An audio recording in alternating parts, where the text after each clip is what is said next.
All right, so Kendall emailed us. You can email questions to questions@askjoedimatteo.com. That is where we get questions and how we answer them on a show. So Kendall emailed and said, how can we prevent a stroke as we age? That's a big one. I mean, it's certainly a great question. I mean, it's something that in a roundabout way, like we kind of all need to be thinking about. Absolutely. Maybe not so, maybe Kendall, she had, her grandfather had a stroke, her mother had a stroke, or she works where strokes occur. She's seen a stroke. And then there's the whole side of what do you do when you see somebody maybe exhibiting symptoms of a stroke? So the point is, it is something we should all be thinking about or could be thinking about. But with that, there's many inputs that would confer stroke risk for an individual. So firstly, like what are we actually talking about when we're referring to a stroke?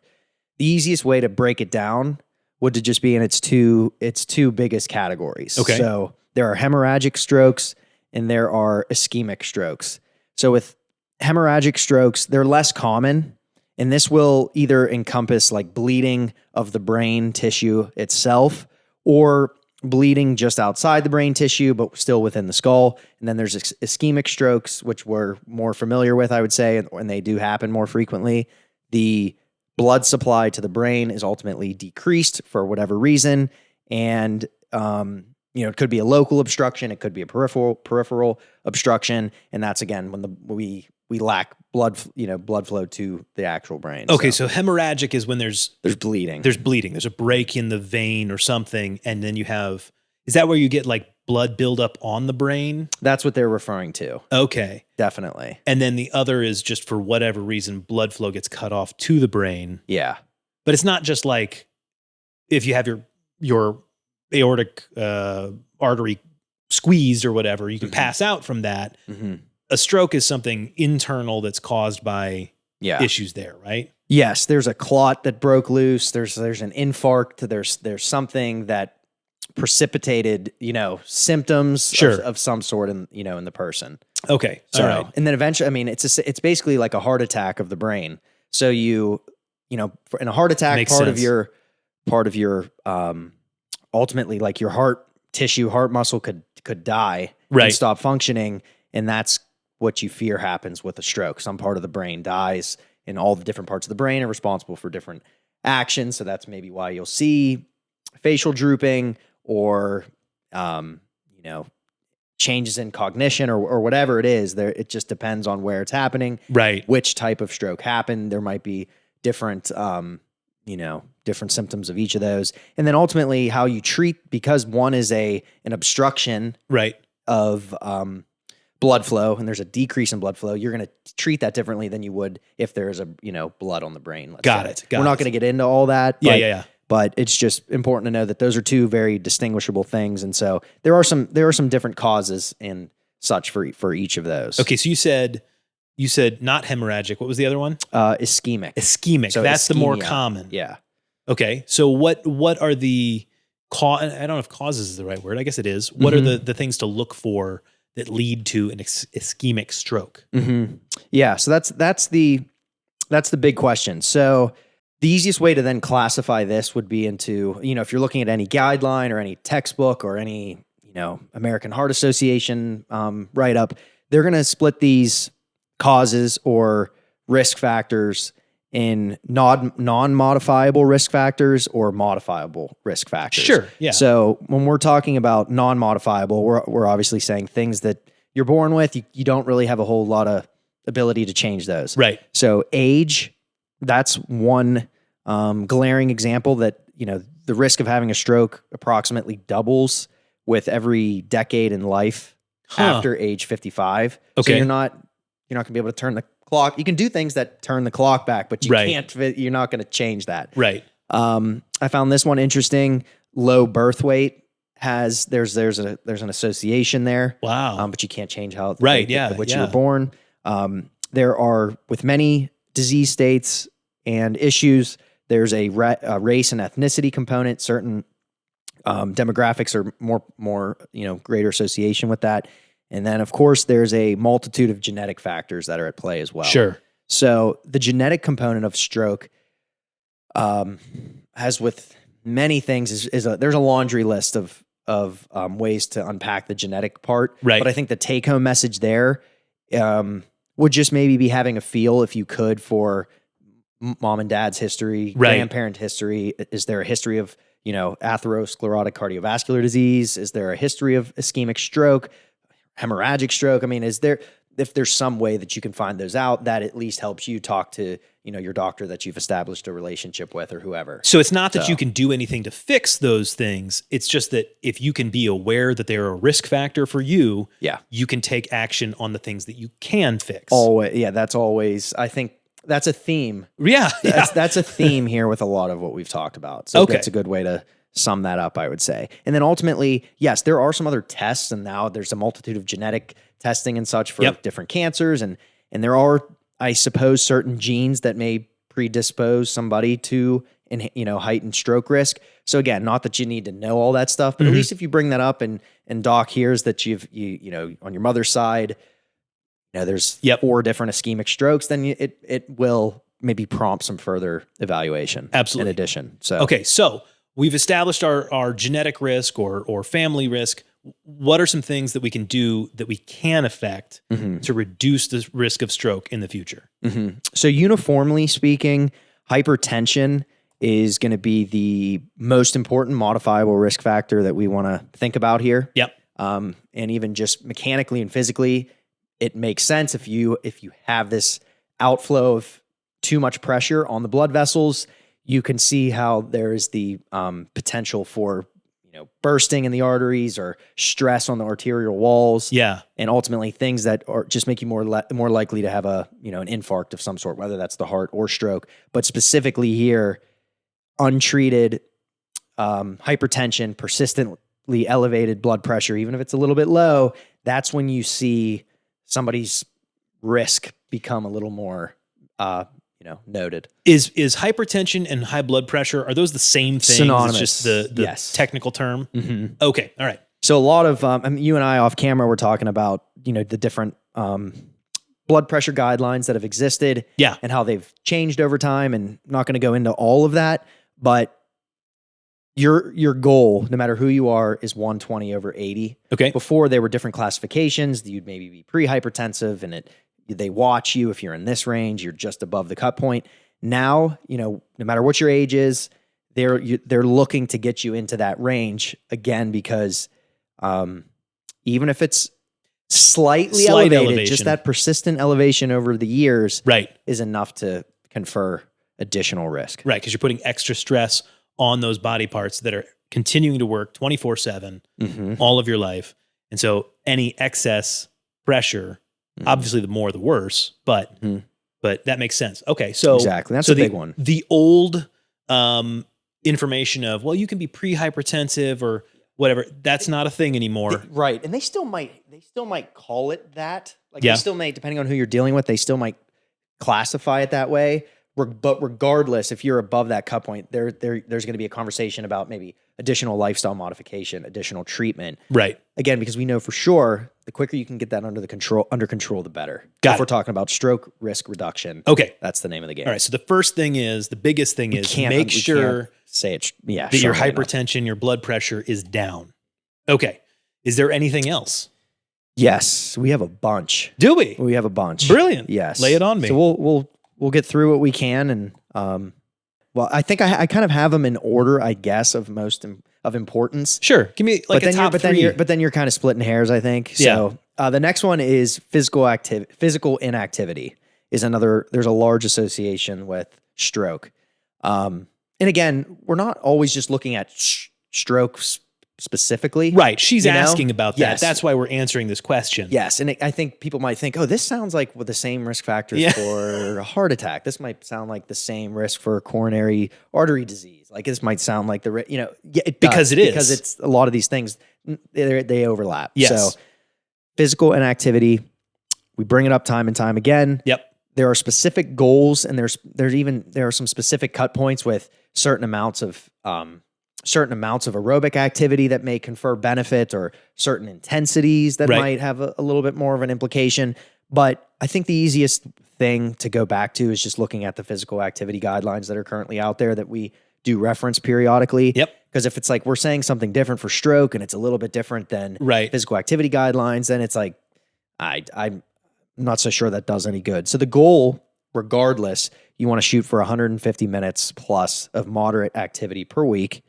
And then you want to shoot for those 2 days of muscle strengthening activity per week, whatever that looks like for you. So we've talked about that a lot. Yep. Something to get your heart rate up and something to make your arms hurt. Exactly. Got it. So, and the last point there, physically active men and women generally have a 25 to 30% lower risk of stroke or mortality than the least active percentile of people. That's a lot. That's not a small amount of reduction. So yes, we're talking about modifiable risk factors. You can put that up towards the top of your list, no doubt. Cool. All right. So what else? We got hypertension, physical activity, or inactivity. What else? Yeah. So the next one would be dyslipidemia. Okay. So that's a fun word. Yeah. So we're talking about cholesterol. Oh, so we are going to talk about cholesterol. Yes. So this is another big one, and when we're talking about atherosclerotic cardiovascular disease and its risk, cholesterol is a huge part of that. It's a controversial part of that. Yep. There's a million types of cholesterol, but the bottom line is there's a clear relationship between stroke risk and dyslipidemia. It's a little more complicated because there's actually an increased risk in ischemic stroke whenever total cholesterol is elevated. And then there's actually a greater risk of hemorrhagic stroke when it's too low. It's worth noting, but it's not really going to change what your clinician is doing as far as lowering your risk for ischemic stroke. And this is, I guess, kind of where maybe the genetic component will come in. Yeah. There are certain things that may predispose somebody further for hemorrhagic stroke.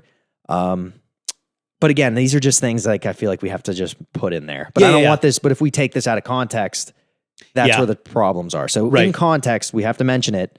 And I have a whole blurb here about that, but I think maybe we'll just keep rolling. For most people, hemorrhagic is not the threat. For most people, ischemic is the greater threat. And so for most people, you need to reduce your dyslipidemia. Right. The last point that I'll maybe add to that, and I don't know why I didn't mention it sooner, the risk for hemorrhagic stroke is higher if your total cholesterol is lower, especially if you have uncontrolled hypertension. So that's sort of the makes sense. That's the final straw, so to speak. That's the main thing. So it's not just the cholesterol, but especially if you're like in this subset of the population who has very low cholesterol. Yep. And you just so happen to have the uncontrolled hypertension, which is the top of the line risk factor anyway. Specifically for stroke. Yes. Yeah. That's the case where I think this is most it's most prevalent. So got it. I digress. We can move on from that point. Yeah. Anything else? Yeah. So more about cholesterol. The goal, non-HDL cholesterol, you're shooting for something less than 130 milligrams per deciliter, just to put a number out there. Yep. It's a superior predictor of heart disease risk. And now we're bringing in the whole picture. We're going there. Yeah. Could probably skip some of the details, but yes, it's a great predictor of heart disease risk. The point with the non-HDL cholesterol is that it includes the other atherogenic particles. So meaning these are the particles that are more likely to show up, when things are bad. Yes. When you look at at the arterial walls or blood vessels, it's these atherogenic particles that are getting stuck and leaving their gunk and their cholesterol behind. It's these are the ones. Okay. All right. So that's the big thing there. And so whether it's lifestyle and or pharmacological intervention, it's critical to get these levels of cholesterol under control. Okay. So I think we'll leave it there. We can just keep rolling with some of the other big ones. All right. Is there anything else for stroke before? Because we are going to dive into cholesterol here in a second. Yeah. So diabetes. Yep. Another huge one. There's a twofold increased risk in stroke for diabetic patients. Really? Yes. So it's, it's critical to be, managing that in and of itself, it's critical. Yeah. Diabetes is no joke. Yes. And so it can obviously just precipitate other issues with cardiovascular disease. And even not just diabetics, we're talking about even pre-diabetics are also at an increased risk. And so this is similar. So there's something to do with the insulin sensitivity then. Definitely. It's critical, again, just how we mentioned the slightly elevated blood pressure readings over time. Yeah. That persistence, even if you're in your 20s and your 30s and it's a little bit elevated. Yeah. It's an analogous scenario with blood glucose. If there are things that lead us to believe there's some insulin resistance going on, even if it's mild, you hate to be like, oh, the damage is being done, in your 20s right. and 30s. But the earlier that we recognize that and start to do something about it is better. That makes sense. It's the same approach. Yeah. Okay. All right. So let me see if I've got all of this so far. We want to prevent a stroke as we age. I don't know that there's a way to prevent it fully, but we're reducing risk. Yeah. There's things we can do something about and things we can't do anything about. The things we can't do anything about are like genetics. It's just the way you are. But the things we can do something about, you're talking about hypertension or high blood pressure. You're talking about being active. You're talking about making sure cholesterol is controlled. And you just said it. What was the last one? Diabetes, Pre-diabetes, right. diabetes, anything blood sugar related. Yeah, making sure that your blood sugar and insulin are controlled. Okay. Any other major factors we could throw in there? Yeah. I'll just list them. Yeah, do it. So we got diet and nutrition, which they have that makes sense. They have inputs on the things we already mentioned. Yep. There are certain nutrients that may confer different risk. We can get to that eventually. So diet, nutrition, obesity is another modifiable risk factor. Smoking. Yep. Oh yeah. Always. Alcohol consumption.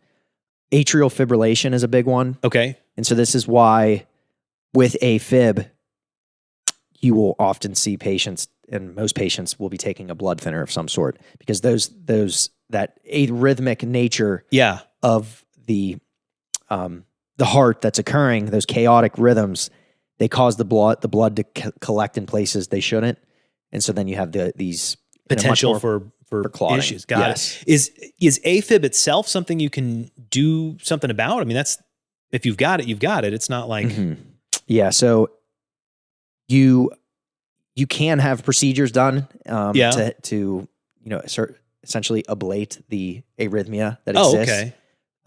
Certainly not something that's helpless. There's ways you can control rate, you can control rhythm, and that's with different medications.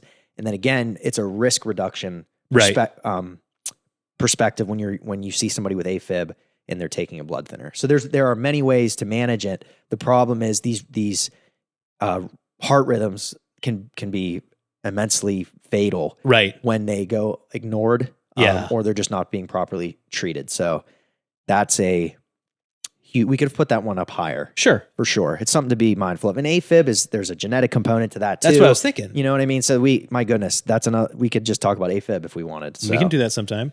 But you're talking about, okay, so you said diet, exercise, obesity, diabetes, pre-diabetes, like these are all things that are really interconnected. Exactly. So it's not like take this supplement and you won't have a stroke.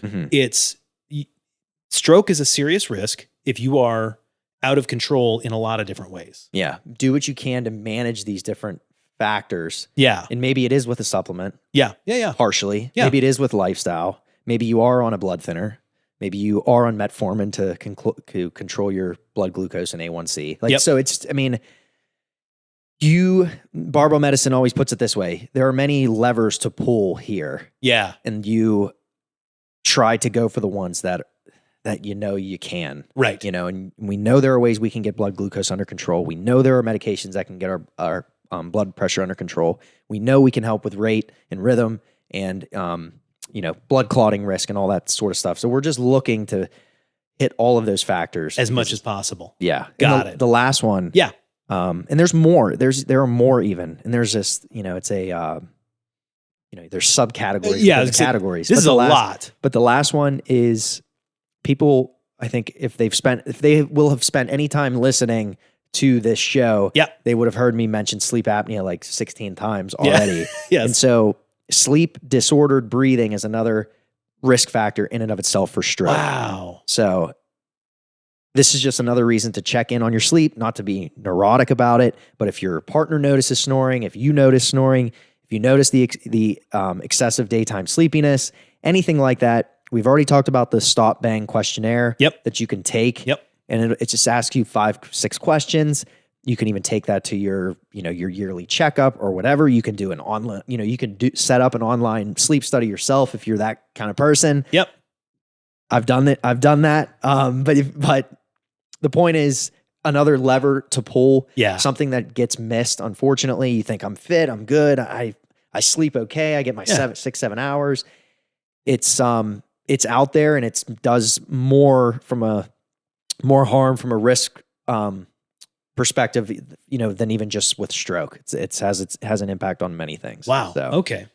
All right. So those are the big ones: non-modifiable, modifiable risk factors for stroke. Okay. So, are there any? You mentioned supplements. Is there anything in particular that somebody should be looking into if they're trying to mitigate stroke risk because they've found that they are at a higher risk level? That's a good question. I think that we've probably answered them in a roundabout way. You know what I mean? We've talked about insulin resistance. We've mentioned things like chromium. We've mentioned other herbal products and such that can help. We've talked about different protein products and meal replacement products, or certain things you can add to your diet that might help you start to incorporate a healthier dietary pattern. Like, there are some things you can do. But the stock answer here is that if you look at each one of these categories, there are some things that you can do in each of those from a supplement perspective that have probably just been that we've probably answered at a certain point.